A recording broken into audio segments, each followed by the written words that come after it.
Colleagues, please take your seats.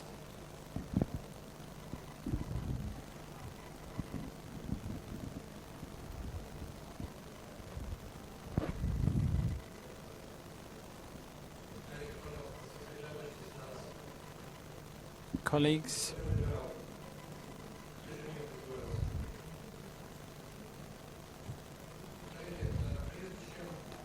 before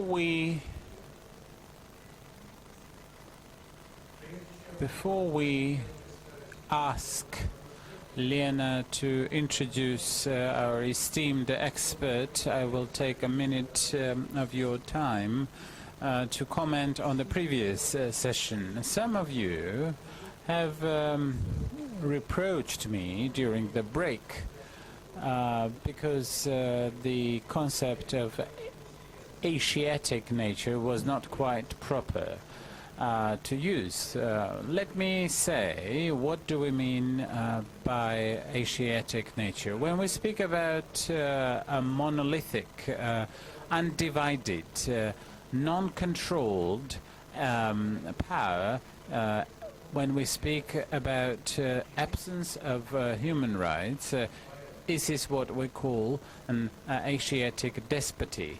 And indeed, those of you who might have not perceived my words properly, I would like to ask you to talk about the tradition of this Asiatic nature that Kluchevsky, Solovyov, Berdyaev, Frank, and other great representatives of the Russian culture have expressed. And whereas the Asiatic nature as defined by me will continue to be my object of critique. Let me then ask Lena to introduce our expert. Thank you very much. Thank you, Andrei Alexandrovich.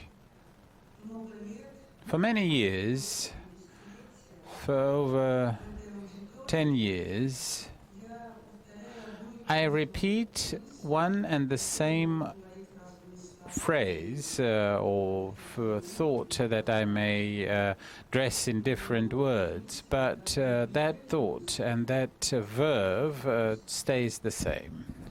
I would like to, personally and on behalf of all those who make this school happen, we're all glad that this new class that has convened here in Golitsyno today will be able to meet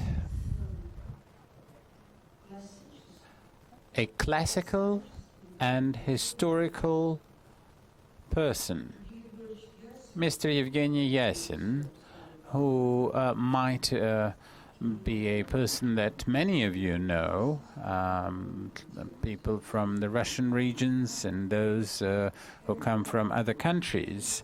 Let me reiterate that Mr. Yasin is one of the senior and most respected economists who has long understood for what is the Soviet economy about, what is a planned economy, what is an economy without institutions indeed, what is an economy which is only based on the administrative guidance, what may it really abut at. And through his through the great numbers of his pupils and students and colleagues, Mr. Yasin has always propagated what we may call modernization of our life. What I would like to repeat, I'm not an economist, and Evgeny Grigorievich Yasin comes to us with the full knowledge that we're not a professional audience for him, because he's not dealing with at least majority of us are not economists. However, he is one of the few people who was, by the way, the teacher of Yegor Gaidar, those who have understood for themselves what is the meaning and the importance of institutions for the economic development. Not only political institutions, I mind you, but also the institutions of a democratic society, such as, for instance, the independent judiciary. And recently, on the 7th of May, I was here. There was the Jubilee anniversary of Evgeny Grigorievich Yasin, and I have listened to these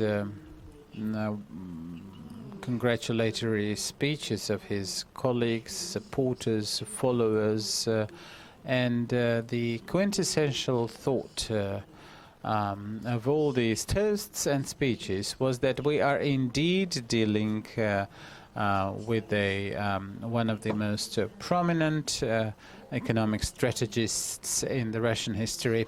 It is with great pleasure that I open this session. He will have a 20 to 25 minute talk, and then we will start with your very concise questions. Well, thank you very much. You have overpraised me. I don't know what should I do. Should I get under this table or no? But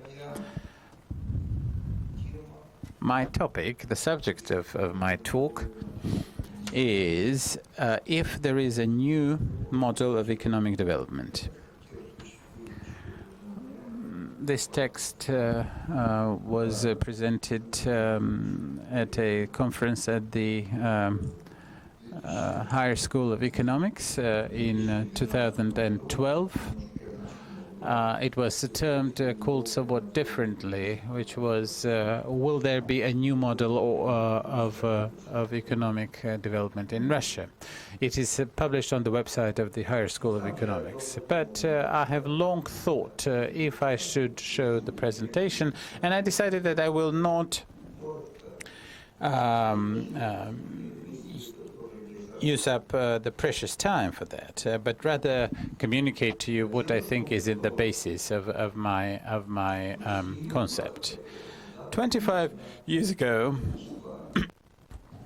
about 25 years ago, Russia went through a revolution, a democratic revolution, which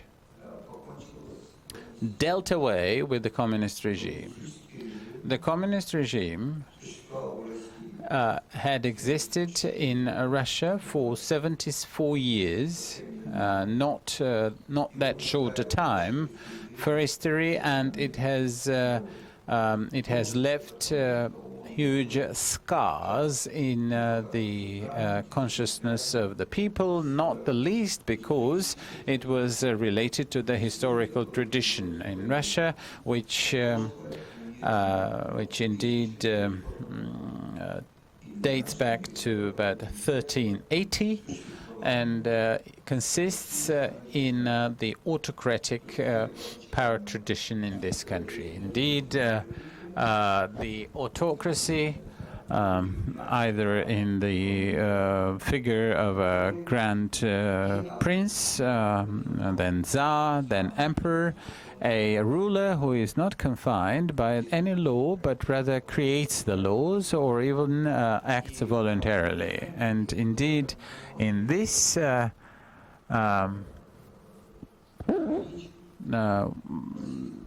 Russian culture was seen as somewhat different, a culture which could be perceived, may have been ill-perceived by others, but something quite customary for the Russians. One of the first discussions about this in the beginning of the 90s is,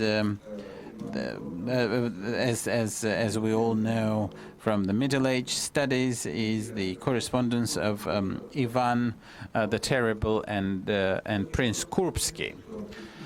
But indeed, the roots take us deep into history and the system of administration, the system of government the system that was built in Russia in the time when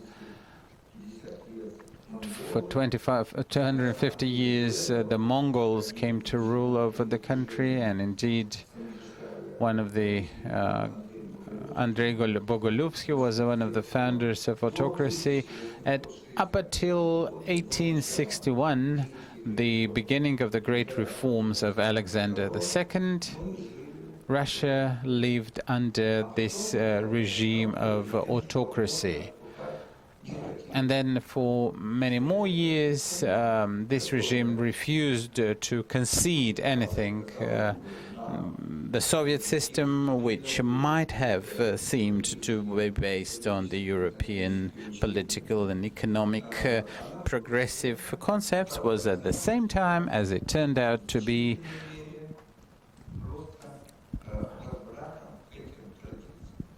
a return to this autocratic tradition. Let me not continue with that and get back to the modern times. We may look at these institutions that we see today as a struggle point or a point of contention between the task of adaptation of Russia to the modern culture and economy and the influence of these autocratic traditions that have always been supported by the ruling elite to hold and grasp the power and not to be threatened by the opposition in any way, or else by those who think differently. So, with that said, let us look at our today's status.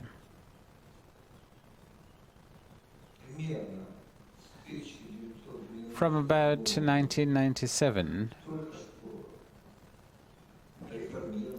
the newly reformed Russian economy, the Russian society, started with a conflict of the class of the new bourgeoisie and the old class of bureaucracy. This conflict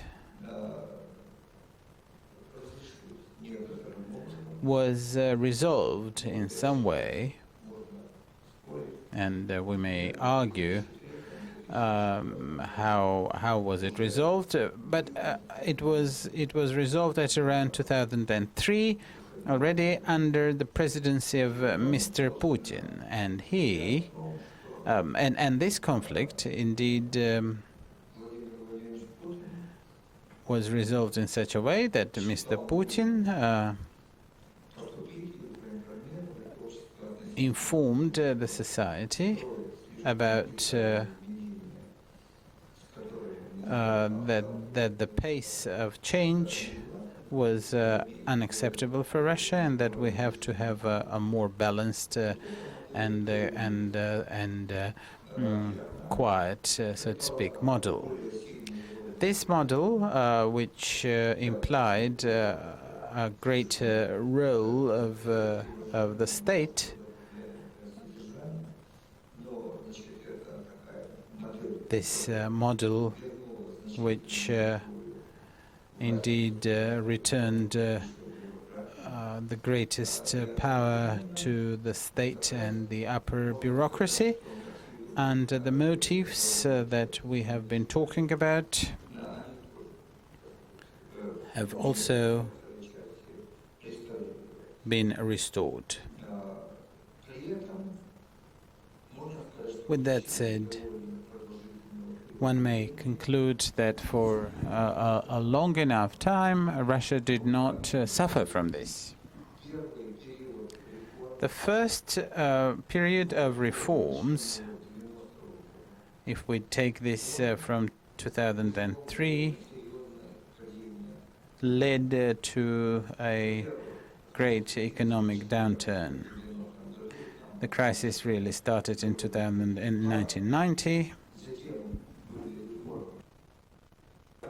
Then Gaidar's reforms led to the establishment of the market economy and departure from the planned economy, and the need, after liberalization of prices, to control the inflation. The Russian companies also, because the Russian economy was open to the world, the Russian companies found themselves in a difficult situation, as they mostly turned out to be non-competitive with the Western companies that started to arrive in Russia. This led to a significant economic downturn, the great rise in prices and the need to contain the inflation, and eventually, when in 1998 a large-scale financial crisis started in Russia, which was indeed the consequence of the Asiatic financial crisis, we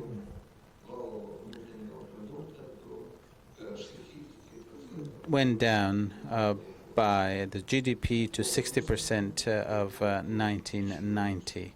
And for industrial production, this decrease was even more significant.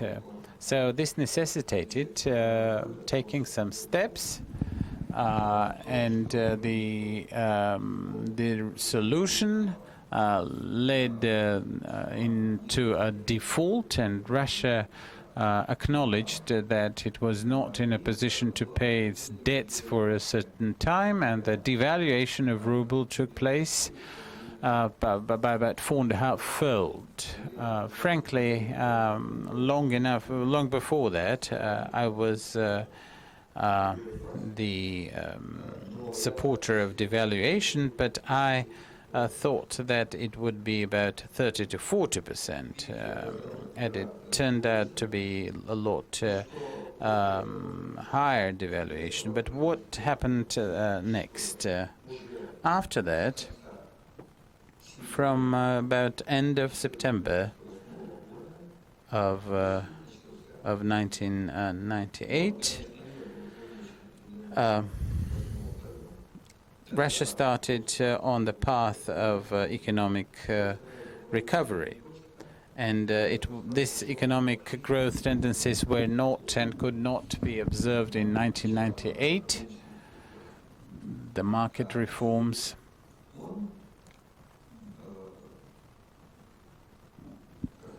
but this culminating point of the crisis was also related to the new level of inflation. The 1998 level of inflation was 84%. Well, to me, it was like a disaster, because before that we saw the 1998 growth tendencies when the inflation was only 11%. Those who might remember the early economic reforms, this was a very significant indicator, because we were on the threshold of inflation,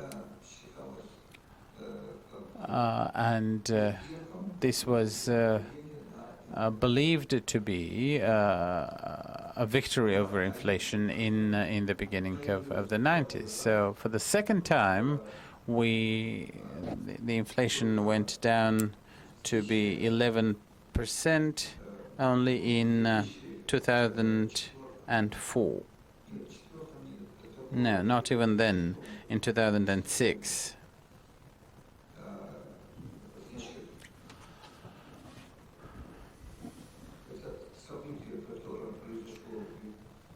The events of 2002, 2003 have literally changed the economic situation and the economic regime in this country by putting this country on a different economic track. whereas before the emphasis was mainly made on the market mechanisms, and there was a pervasive belief that the market would indeed provide for the economic stimuli. But starting from 1998, we saw that rising tempo of economic development, which indeed reached its apex in 2002. Up until 2005 and 2006, these growth tendencies were still sustained, but they were based on the results of devaluation, the results of the crisis, and those reforms that had been conducted in the beginning of the 1990s. Was it sufficient? Of course not. The change was momentous. A change in the role of the state and an increase in and indeed the economic policies based on the growing oil prices, which constituted about 12 to 15% growth annually. We were getting quite large and even unexpected, unplanned for income, the revenues and the actual revenues when they were getting in and when they were cashed in. The government had the license to use those funds and resources at its discretion. This generally led to important changes of positive nature, not so much in terms of institutional development, but in terms of the economic development. In 2008, when the new crisis struck, the volume of GDP in Russia achieved 108% compared to the level of 1990. This was a very good indicator. As to the revenues and the income of the people, these, according to our estimates, might have gone up to 130% compared to 1990. One of the reasons for that, that I might point out, is that the share of accumulation and the savings went 35 to 12%, and this also accounted for the growth of the final product, which was distributed among the consumers. If we take the parameter of 1998, which was the lowest point of the crisis, then in 10 years we saw a doubling of the revenues, of the income of the population, and people in Russia started to live much better than the people had lived during the times of crisis. And as we have shown in our joint calculations with the Expert magazine, the consumption rose by about 45%. If you take the savings, then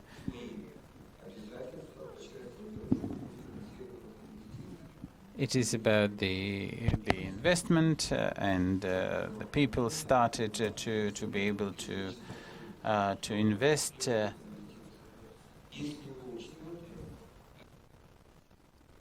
So if you take into account these things, then the people started to consume and invest more, which led to, as I said, 130 to 135 growth, less than what the contemporary consumption area was concerned.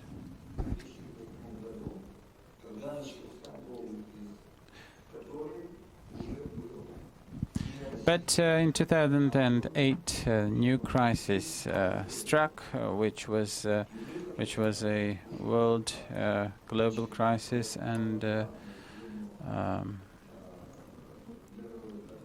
we, being a legitimate link of the world economy, suffered the blow.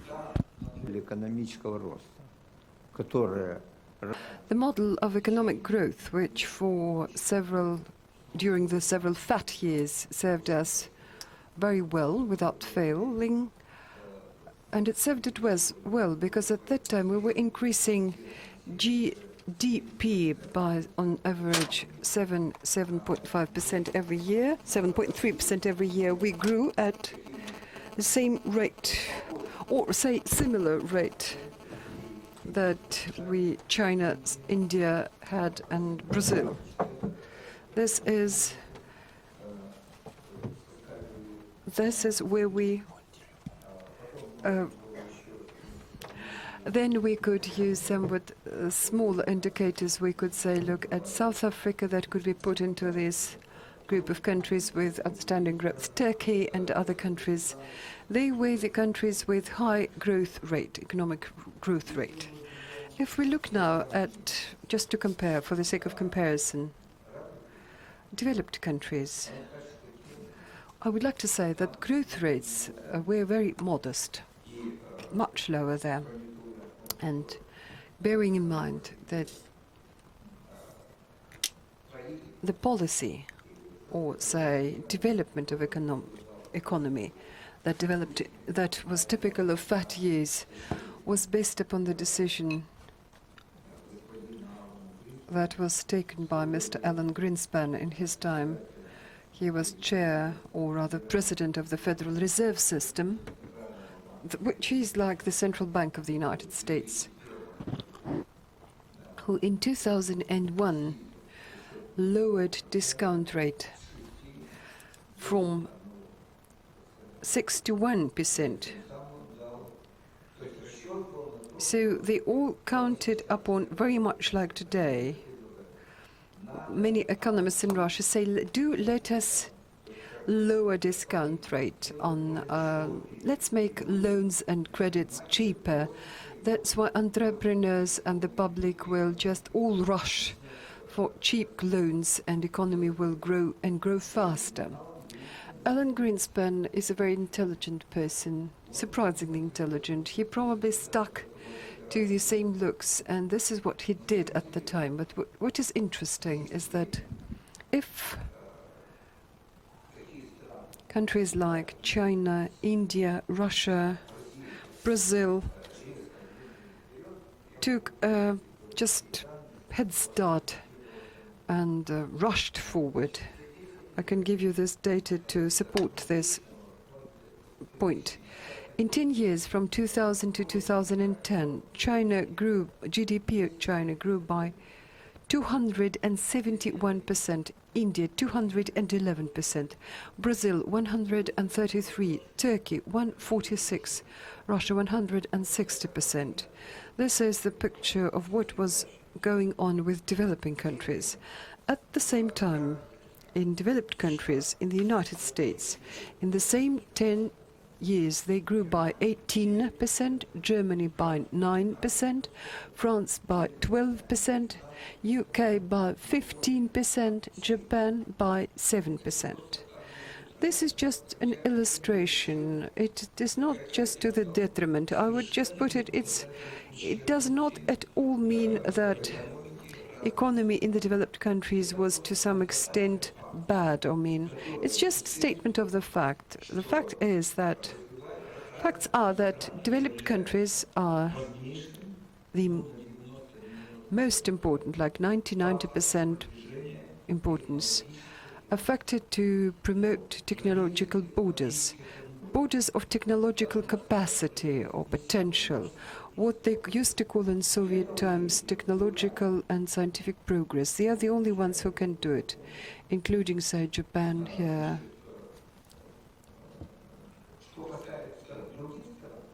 As to other countries, they have a possibility to master Western technologies, lower the costs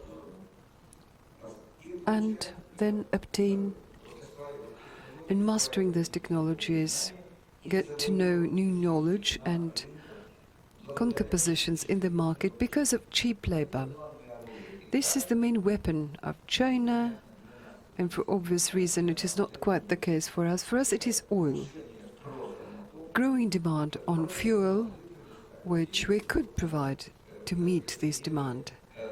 So we had an economy which was based upon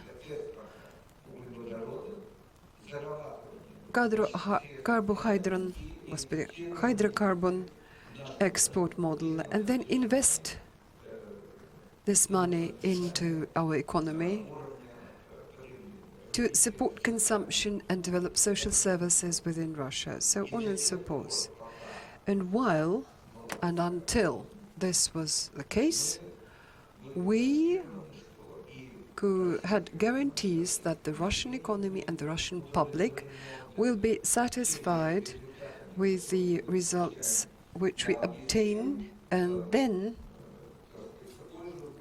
the same impression we will get about the whole system very much suits Russia, and there is nothing you can do about it. There was no better option, no better model that you can find for Russia. Then 2008 dawned upon us. This was the time of the global economic crisis anew. After 30 years and after what we could actively do, which was pretty much during a short time, while this model worked, this model suggested by Alan Greenspan, I'd like to say that in '83, the gentleman who took his post at the time, Paul Walker, did quite the opposite. He raised interest rates, discount rates, and interest rates from 1% to 6%. And this ensured rise in American economy. American economy attracted huge capital for investment, mostly from Arabic countries. In the same way, they lowered the taxes, and after that, during a number of years, they enjoyed the advantages of a quite rapid economic growth. But I showed you that growth under Walker was pretty much high.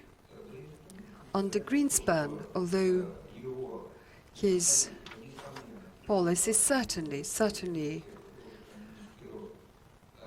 brought some success. It was like 18% in 8 years, which was quite good. It's not really big, too big, but quite decent, you know, for a developed country.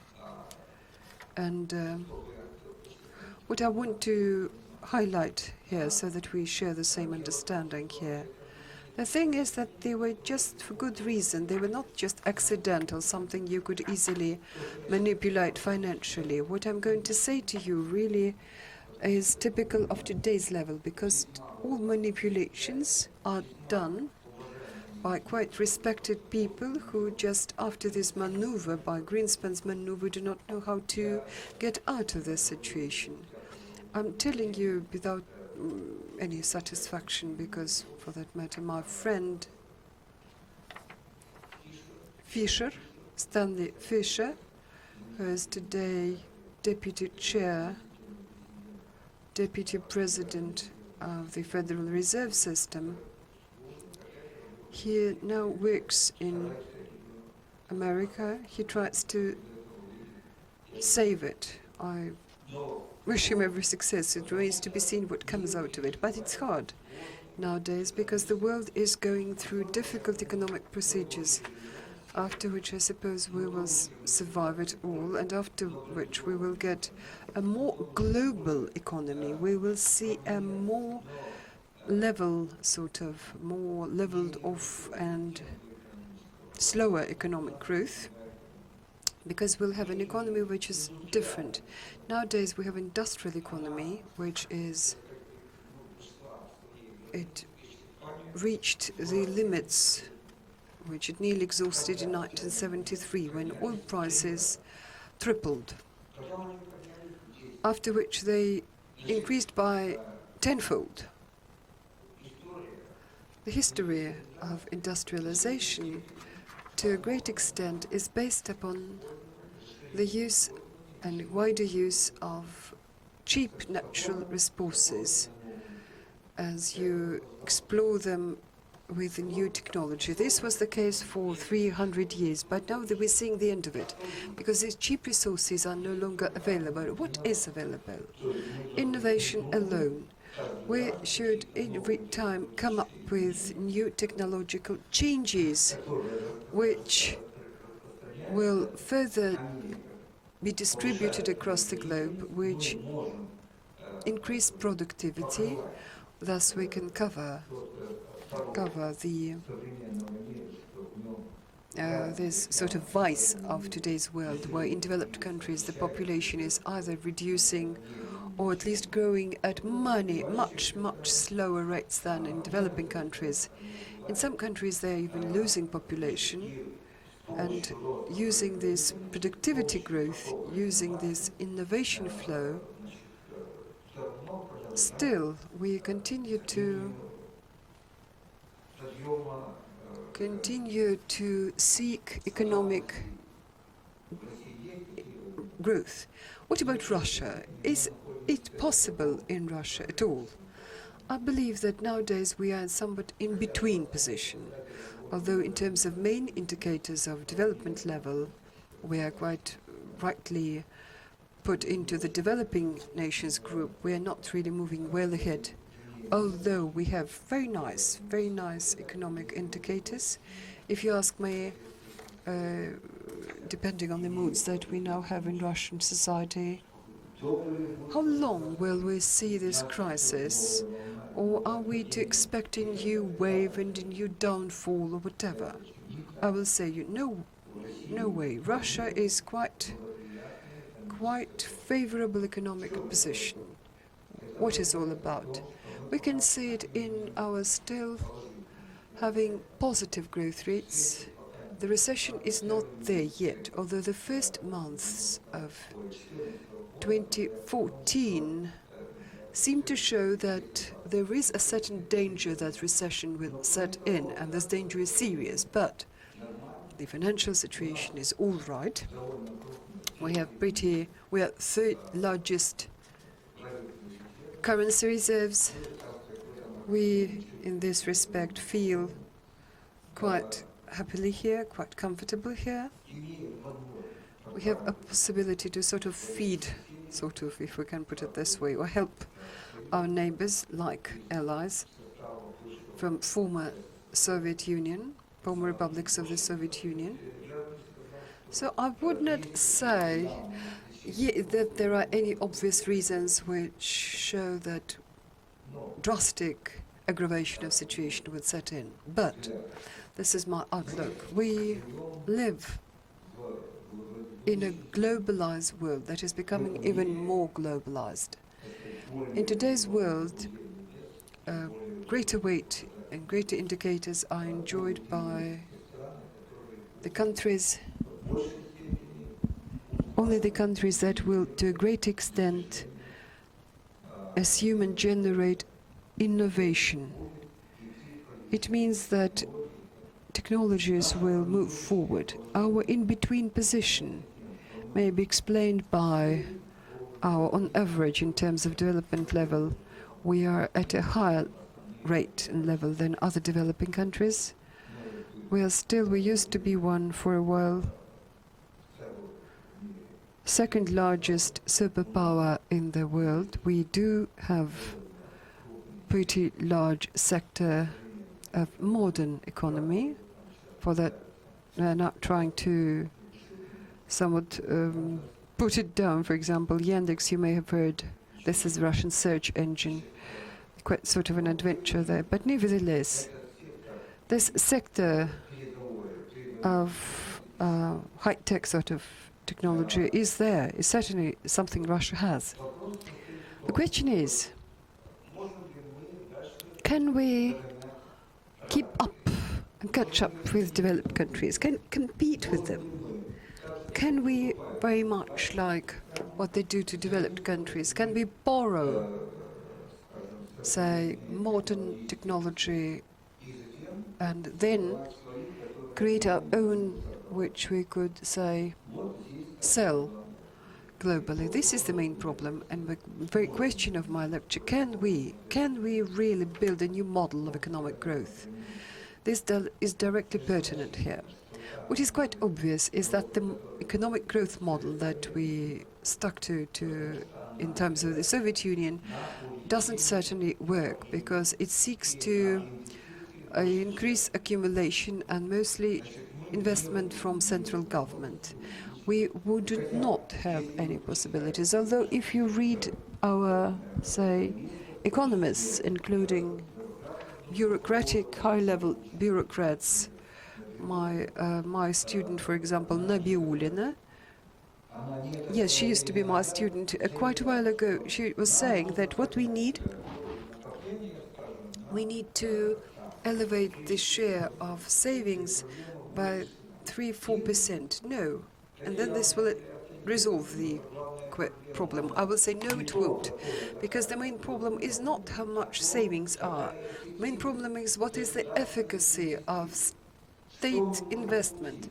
What can we get back? Every time when you look at the data about the outcome of our investment, well, especially what is the central government investment, you come into, so you feel deep sorrow, because you realize that, just for argument's sake, as of, in terms of what is our road infrastructure, what about efficacy of, say, electric energy? We have indicators that are much, much lower in terms of growth rate as compared to those who give you investment into developed countries, just for argument's sake.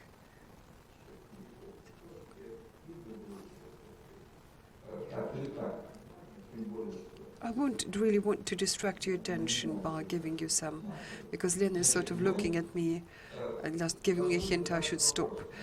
So we should be guided by this, that if indeed we want to modernize our economy, if we want sooner or later belong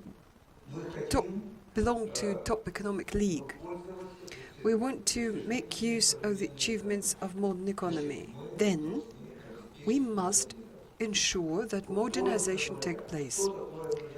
Briefly, what is modernization? Growth of productivity at the rates that are higher than what we see in developed countries. Higher productivity growth. If we do have this productivity growth, which is higher than what we see in developed countries, then yes, we can claim that modernization is underway. At present, this is something we do not have. Even when we see growing, when gross output and when like productivity grew at 5%, even in those times, in terms of growth of physical indicators, the cost indicators, not only relative but compared to developed countries, we are not catching up. Nowadays, the situation is grown even worse, because the growth rates, in 2013 was 1.3%. This is lower than what the United States of America have. This is lower than most European countries. And what do we do about next? Are there any factors which we can use to make them work, to ensure higher productivity growth rates? Oil will not help here, because to a great extent oil pushes us actually to central government investment with much lower efficacy and increasing their shares in a mass. But this factor is no longer there, because to do it we should have at least about the same growth rates of income which was given by growing oil prices. But this is something we do not see and probably will not see. Then what can do it instead? Then there is only one factor which we could bet upon. This is growing business activity. Growing business activity means increasing the role of business, giving business creating most favorable environment, which means that it should enjoy conditions that are better than you see in other countries of the world, be they developed or developing. Then we should see this general perception that in Russia it makes sense to invest into Russia because business there is good. I'd like to say that I'm not really a source of that sort of promotes all kinds of threatening or intimidating scenarios. No. What I can say is that the surprising fact that is characterizing our condition today is that Russia, in terms of investment condition, is now number 3 in the world. After the United States and China, we are number 3. But for this reason, you can be rejoiced, but productivity is not growing. Do you see what I mean? This combination, what should new model ensure? It should ensure growing productivity at faster rate than what is enjoyed by developed countries. No, today it is not. It is not ensuring this high growth rate. But you may say, okay, let's do this. How shall I put it? Let's create the environment, such environment for business. Business is complaining that it's not enjoying good conditions, but I'm personally convinced that this is not so much the matter about business. Business in Russia is in such an environment. On the one side, it is disliked by bureaucrats from top level. They just want to get part of the income and revenue which otherwise will be enjoyed by business. Well, we can understand their position. Maybe they deserve it, I don't know. So something needs to be done about it. But business is disliked by society as a whole, because everybody in Russian society is showing that they're grabbing, then splitting it with bureaucrats, and society is devoid of everything. This is not quite so, but in recent years the situation has become even more acute. And if you look soberly at the situation, it will dawn upon you that the model of economic growth which we should rely upon, or can rely upon, this is growing business activity based upon not so much on economic reform, or rather first and foremost not so much on economic reform, but first and foremost on reforms of legal and political reform. What I mean here by legal reform? Well, Russia is has market economy. But where does market economy start with? It starts with all permissiveness of people who have the money and who can just, for example, start investing. They're not protected from the whims of bureaucracy, but they're not protected by the law either. But what is special about market economy, which it showed from the very start, that it had very, very rough laws in place which protected property, protected it from arbitrary decisions, protected them from implementing the rights that follow from a contract. Please look at the laws adopted in 6th century BC, Solon's legislation in ancient Athens, in ancient Greece. That was typical of the time. New market economy, and this is when economy in ancient Greece, that is what was typical of it, what was made it different. It was market economy at the time. And this is what it required, rule of law. That is why if we decide to embark upon ensuring rule of law in this country, then we get a chance to do it for the future. If not, I personally am convinced no. Because the system that claims yes, say in 9% of cases, we will consider that the law will work. And if nobody says to the judge that you should return the verdict such and such, if nobody sort of commands the judge or imposes their will to the judge or to the one, say, who may pay to the judge, or there is just... Let it be only 1% that would be subject to such operations, but if it's there is distrust in general. Otherwise, if you have distrust, then the system doesn't work at all. Recently, I read a book by Anne Redgrave. I strongly recommend it to you. It was published in translation, in Russian translation, by the editorial house of High School of Economics. It's named Institutes or The Way to Modern Economy. Redgrave is economist by background, mathematician.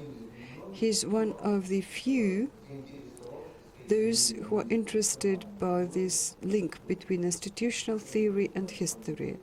I cannot say that he's the only one. Douglas North is also the champion of the same theory. Grave is just something unusual. He describes the situation, how it worked, how infrastructure was put in place in market economy, say beginning with 11th century, with medieval Europe. May I recommend it to you? Please read. It's very convincing, this book. And in terms of what happens really, in terms of when it doesn't really matter who governs the country, it doesn't matter what rights this monarch enjoys, but what matters is that that law is in place. And secondly, creation of institutions that ensure this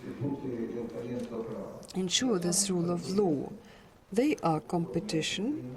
This is free entrepreneurship. This is that today it accounts for the advantages of market economy in the West.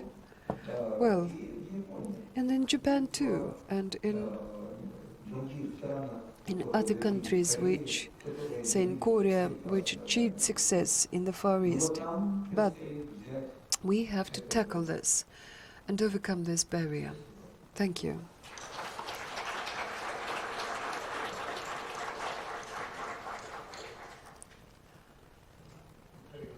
Dear colleagues, 35 more minutes to go for Q&A. Please, remember to give your name. Kovalyov from Volgograd.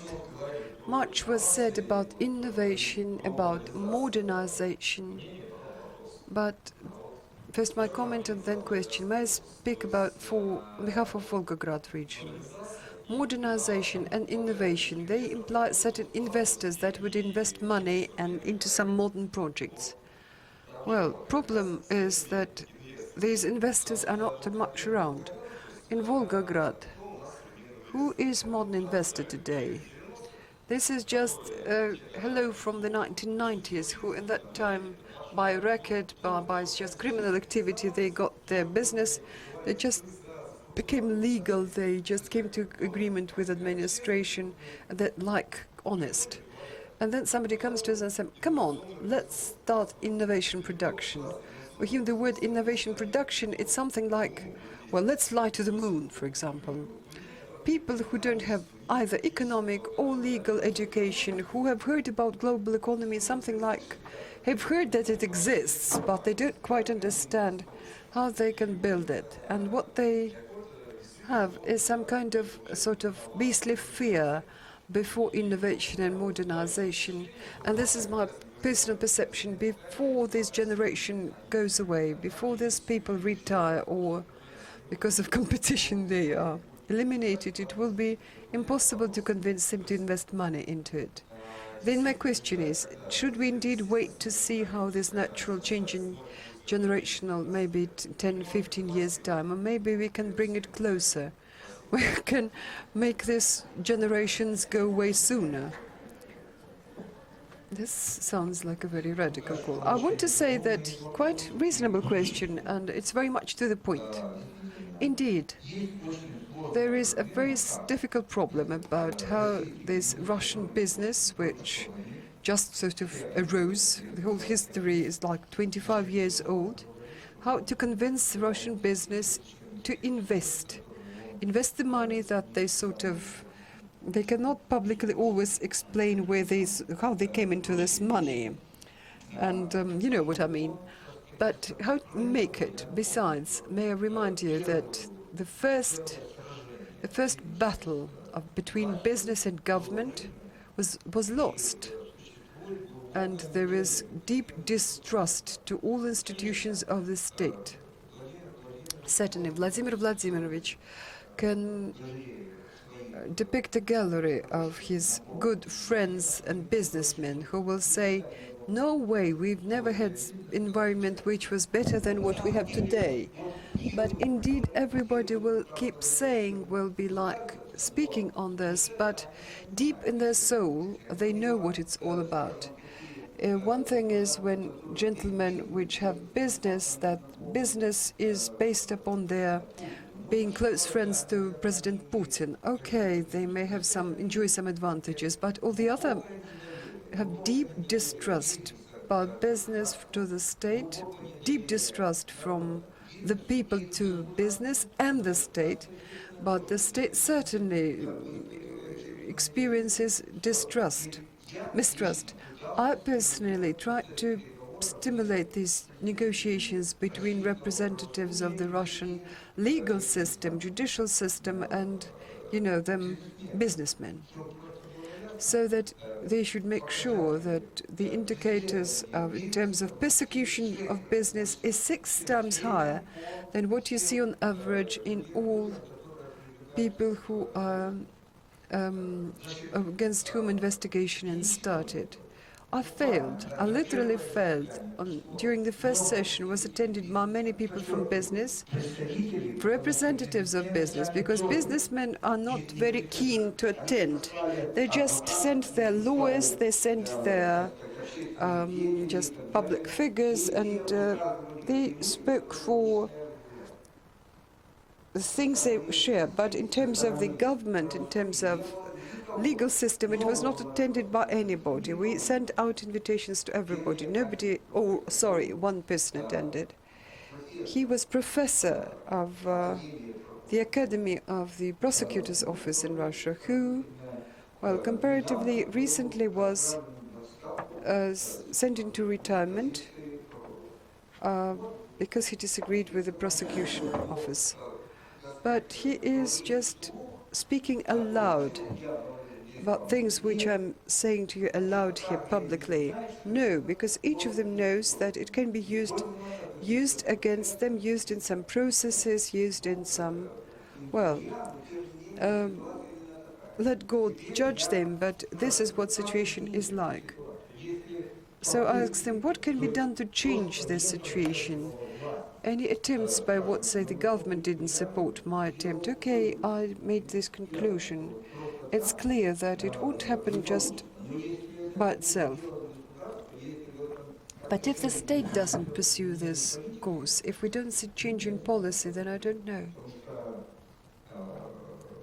Because legal system, justice, judicial system think they are in right. They say, yes, all Russian businessmen are thieves. Where did they grab this money? Nobody else says, but they do have this money.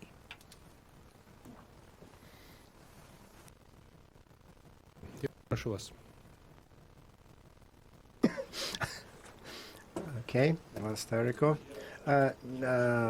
Friends, I wanted to tell you that I am a disciple of Mr. Yasin, and I think he is my coach, my spiritual leader. My question is, right now, there's the second Techno Pro exhibition finished in Novosibirsk, a big exhibition. So I was responsible for the economic development. Vice Mayor and Golitsyno was there, and so some more public officials, top officials, were there, and. So they adopted a new program of the economic development, innovative economic development. So that is so that it provided for that this year. So in the government procurement, 20% of all the procurement should be innovation. So that's why by 2020 it should be 25% of all procurement of all products innovative products. And there is INSAT index, so we should go up to the 42nd place. So the total government procurement is about 12 trillion rubles. So if we believe our government, so it's almost $40 billion, $40 trillion worth should be of innovative products. So the total financing of the Russian Academy of Sciences allocations is only only $2 billion.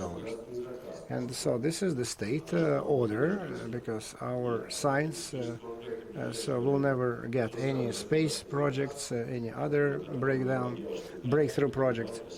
So that is why, unfortunately, there is not enough money. And at that forum, I saw people were confused, and everyone just tried to address the issue of the replacement of imports.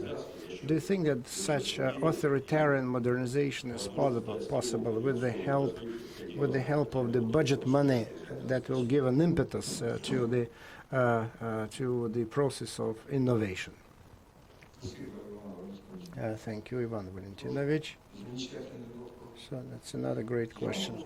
I can give you my opinion, although so there is certainly a certain shadow of a possibility that the attention that the state bureaucrats pay attention to innovation, and so then because they have requests, they have orders just to spend money on innovation, and certainly there will be something, but we will never get anything groundbreaking, because when you are forced to spend money not the way you want it as a businessman, but the way you are prompted to spend money, and you are not sure that you should spend money on this, and it means that they want to trick you, because the money will end up in someone else's pockets, because the one who is well connected, and certainly you will not go for it, so you will go reluctantly. You will not want to do any business, because so this system that we have today, it's not the only one in the world, and it's not the only one. I call it Brazilian regime, Brazilian.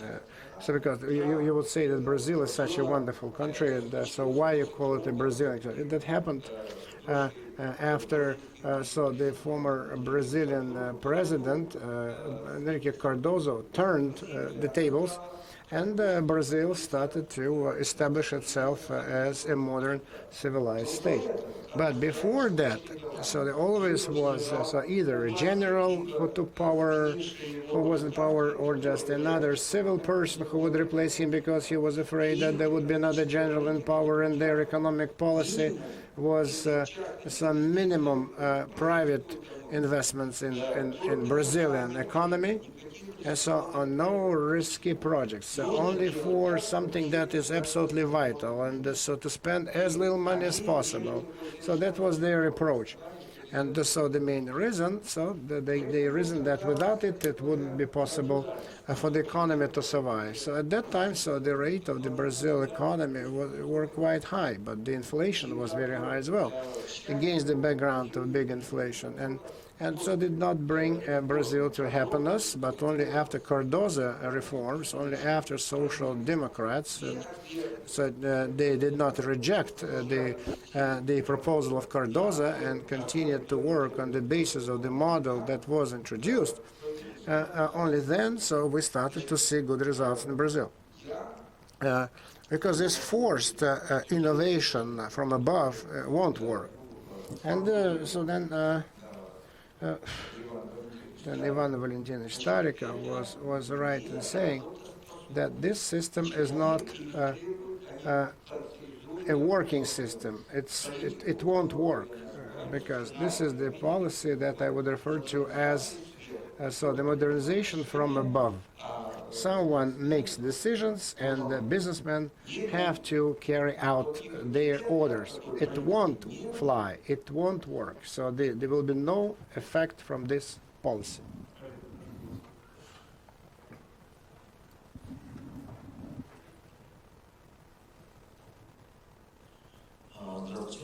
Vadim Korovin, member of the Federation of Car Owners. I'd like to thank the management of the school for a chance to visit this session.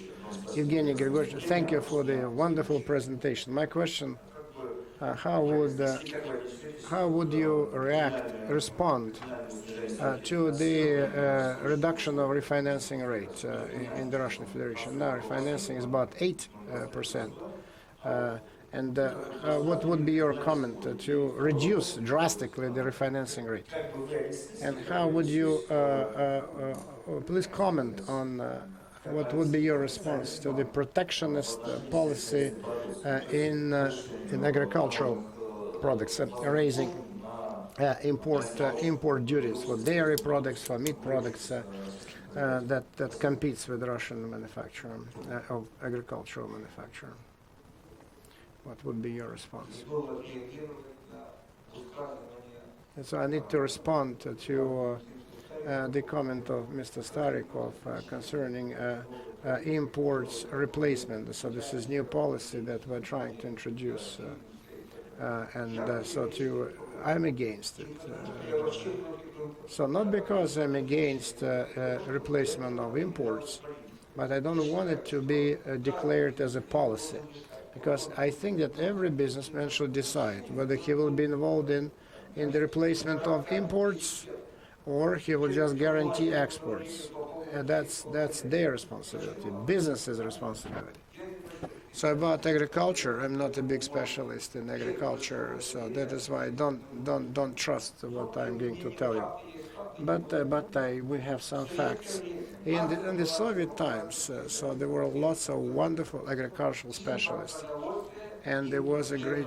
So the import, 40 million tons of grain were imported. So now there is no one there, no money, no financing, no allocations, so no support. We export grain, 20 million tons of grain we export. And there are even more opportunities, more possibilities. We, with the help of the state, so with the help of a lot of efforts, for example, to abandon the idea that we don't need to use genetically modified products, even if we abandon this stupid idea. So we could increase our share in the grain market up to $30 million. This is almost the limit. I studied this issue. But this is a good illustration, good picture. And so you can see people, most of them represent state authorities or businessmen and farmers.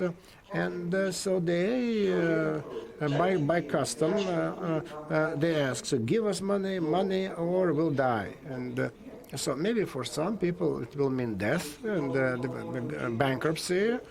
But there are many Russian farmers who work very well, and so they don't need. So just invite Mr. Melnichenko here. So not the one who works at MDM, but the one who is a farmer, from Ekaterinburg.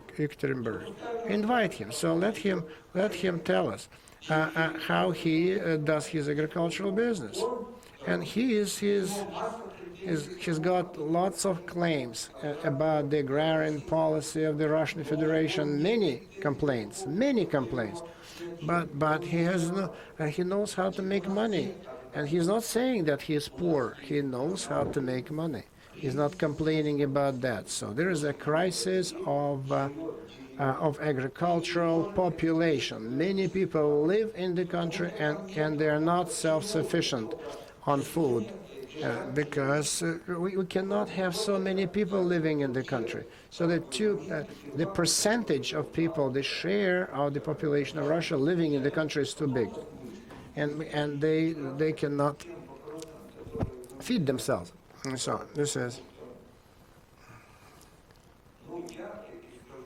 I work on the assumption that So there is a big difference between the policy which is pursued now to keep the position, to maintain the position of the state, so that the state could take all key decisions. It needs to be replaced by normal development of the market economy, where the political environment allows people to stand for their interests and to fight for their interests, and within the market ambience. That's the way.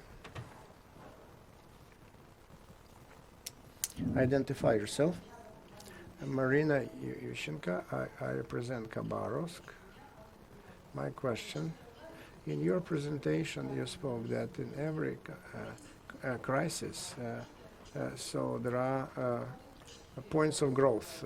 So where are those drivers, points of growth in Russia at this stage of its development? Then if we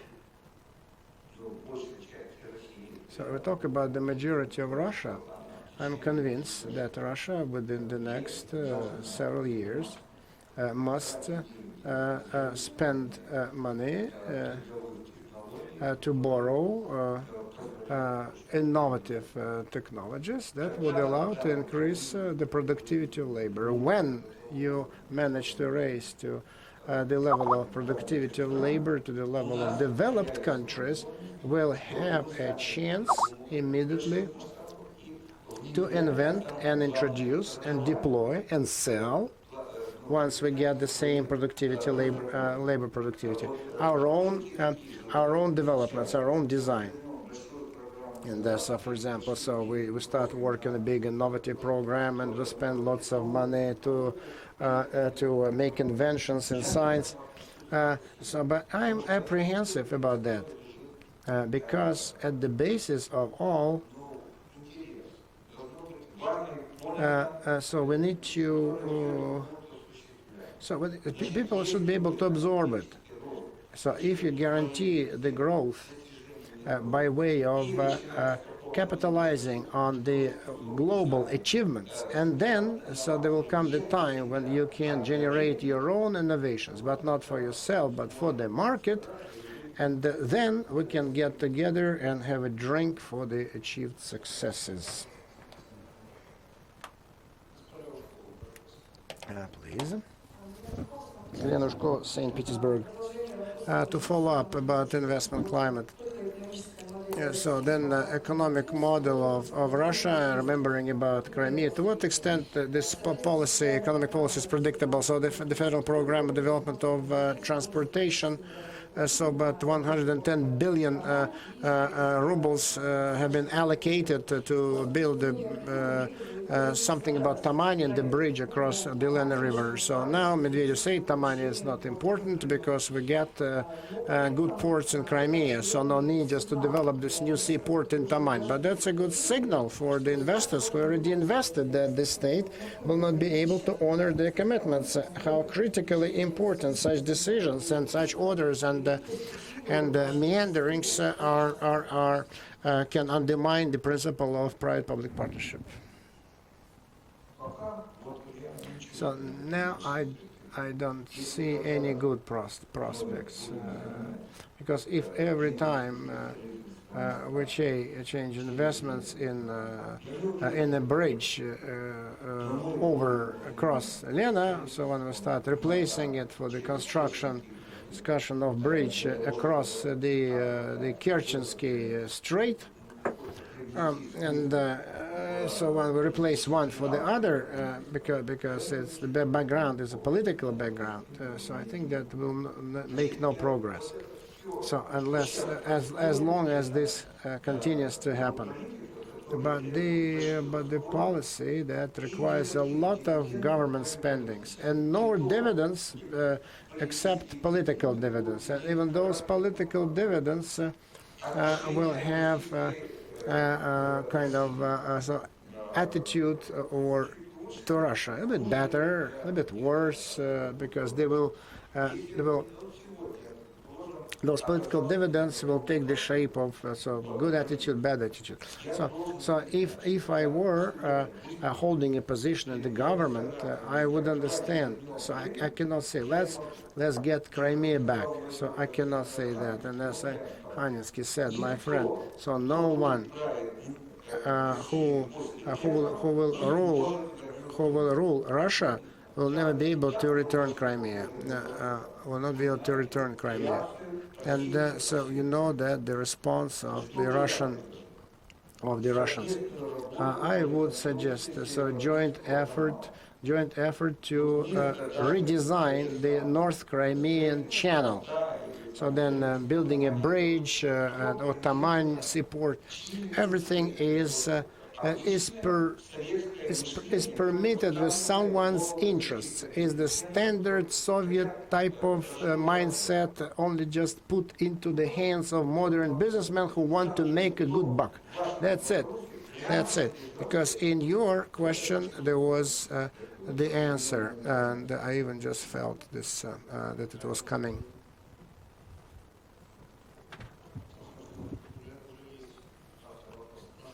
Okay, please. Bryansk, Glubunov Yuri. De facto, do have to deal with government investments and with their low level of efficiency. Are there any instruments that will allow to increase? I know that. So are there any instruments to increase efficiency of government investments? Yes, there are. But if you asked me this question, I would say it's better just to rely on private investments. And it's better to start. We need to organize this system in a way so that the investments would go into private businessmen. And not that the government would command the businesses what to do. This is bad. So the money should go to private investors. Because I'm watching the Russian market. I'm watching the market economy evolve in Russia. So just go to any shop, and you'll immediately in Bryansk or in Moscow, you will see that this is a market economy. Certainly, it's not the Soviet system. It's there. And but again, we should not be afraid of business, because business always goes where it's better for the business to live. So it always just goes for better options. So try to organize competition, just make the rule of law. Because if they start, asking me just how to make the state investments 5% more efficient, if they start asking me addresses, I wouldn't be interested, because it.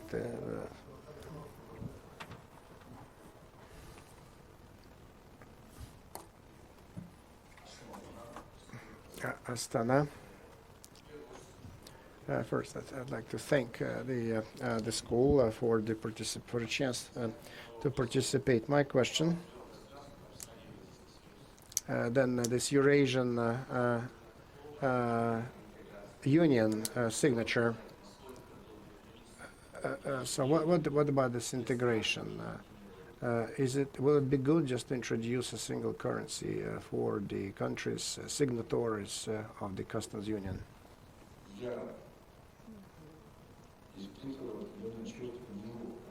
Yes, I feel awkward, because your question provides for a possibility to give you a yes answer. But I have no yes answer for you. It's a political question, and it has nothing to do with economics. So this is a kind of this is the exaggerated, but it's bloated out of proportions. But this is my answer. So I was in Astana recently, and so there was a forum dedicated to Gaidar, and so the public officials from Astana spoke, and they were saying that it used to be cooperation between Russia and Astana was profitable, was good, but now when we start talking about the customs union and the and the Union, Euro-Asian Union, Eurasian Union. So the things are getting worse. Business is going down, and so then the public officials are beginning to get involved in business more than they used to, and as a result, the business starts to stagger.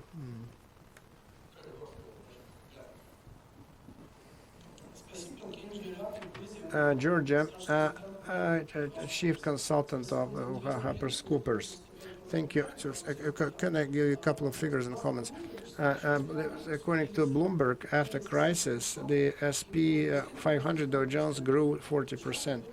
But now, so there's flight of capital from developing into developed, and so then America is going faster.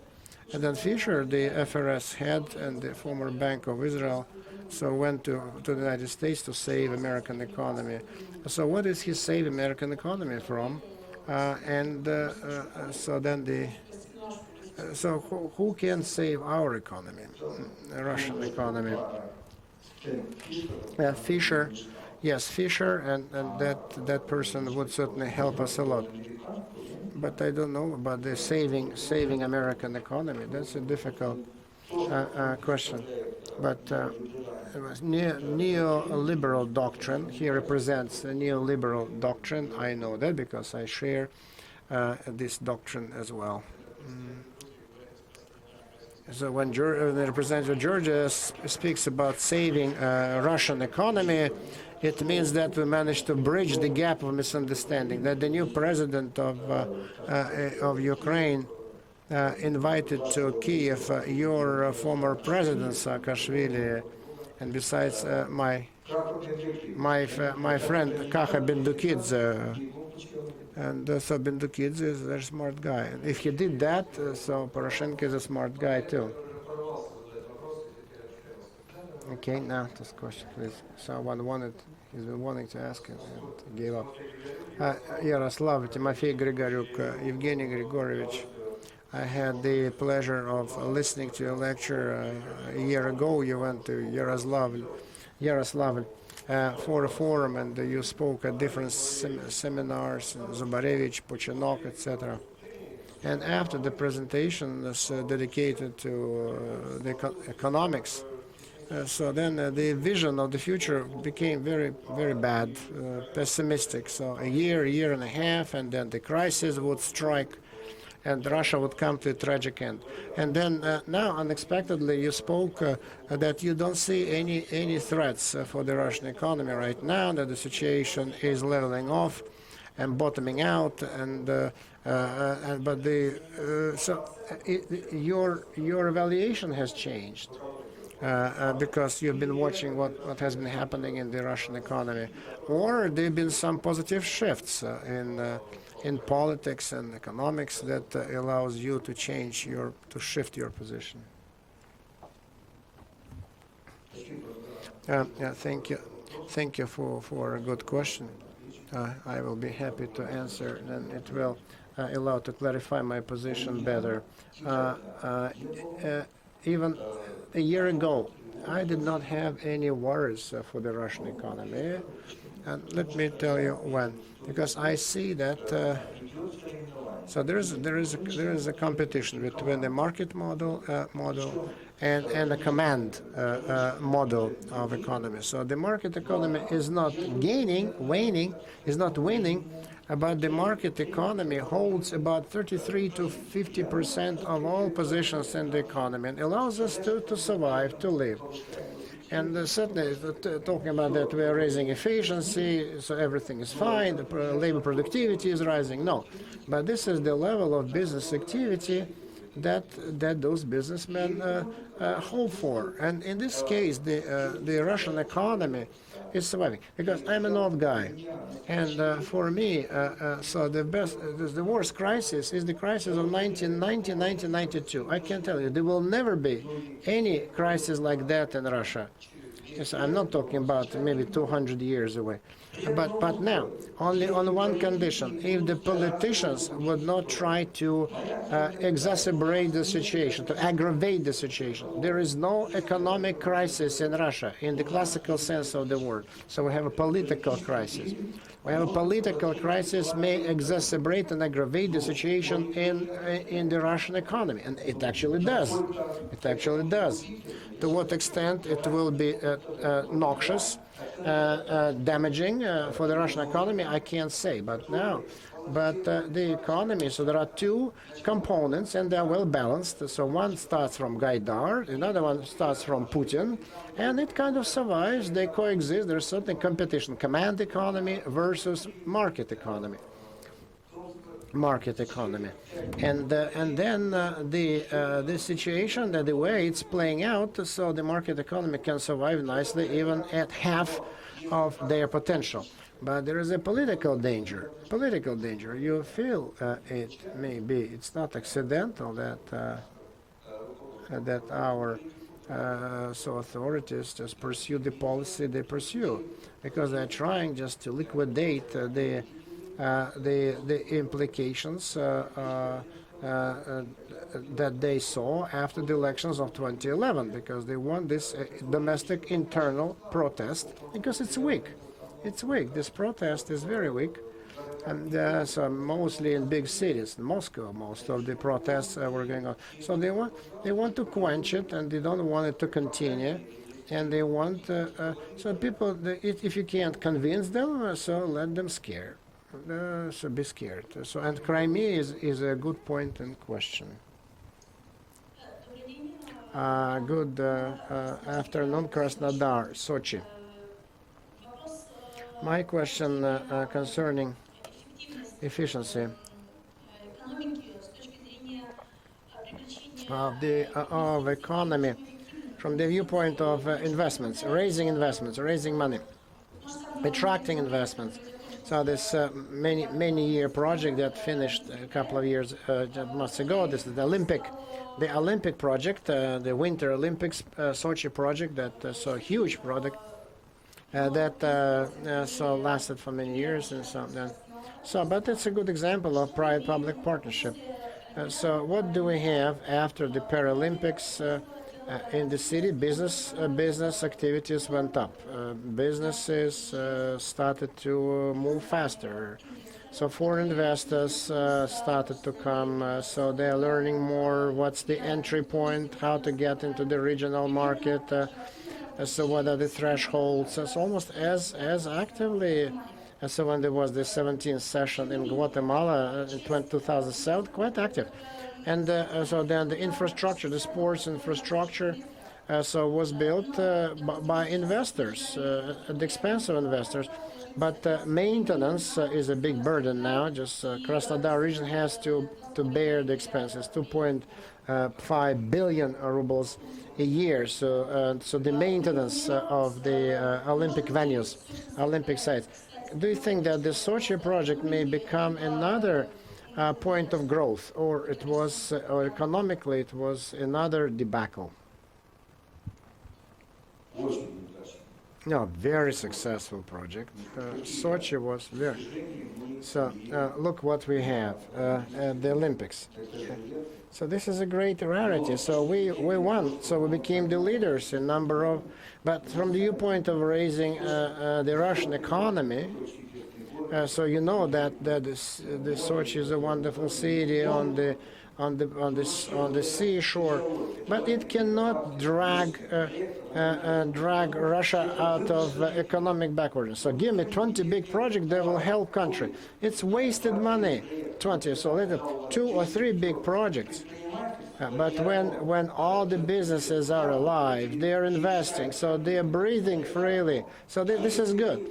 But if you have to invest, so the Far East, invest in the Far East, and the bridge over the Kerchensky Bridge, the Kerchensky Strait.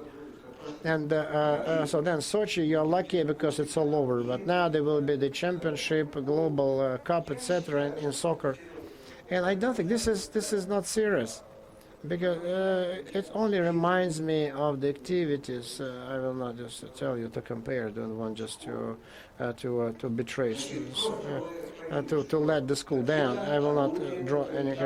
So this is the implement of totalitarian systems of government. But when we talk about dragging the country out to economic backwardness, is raising its economy that just committed, that went through the economic revolution. And, okay, try to use market mechanisms. So I'm happy for Sochi that at least foreigners come to your, but they're not going to go to Yalta.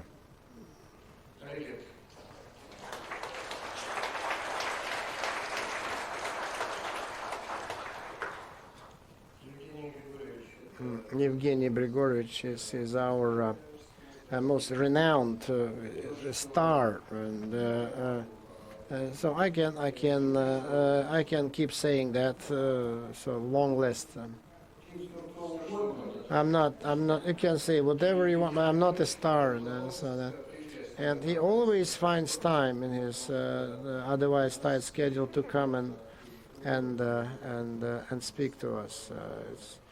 It's one of the many, because he's a great friend of our school, and he speaks to our students all the time. And I'd like to give him, I would like you to give him a round of applause for this. Thank you. And I'd like to express my gratitude to you, to all of you, to all organizers of this wonderful school. That I have a chance every time to come and address you, knowledgeable, smart guys. That is you.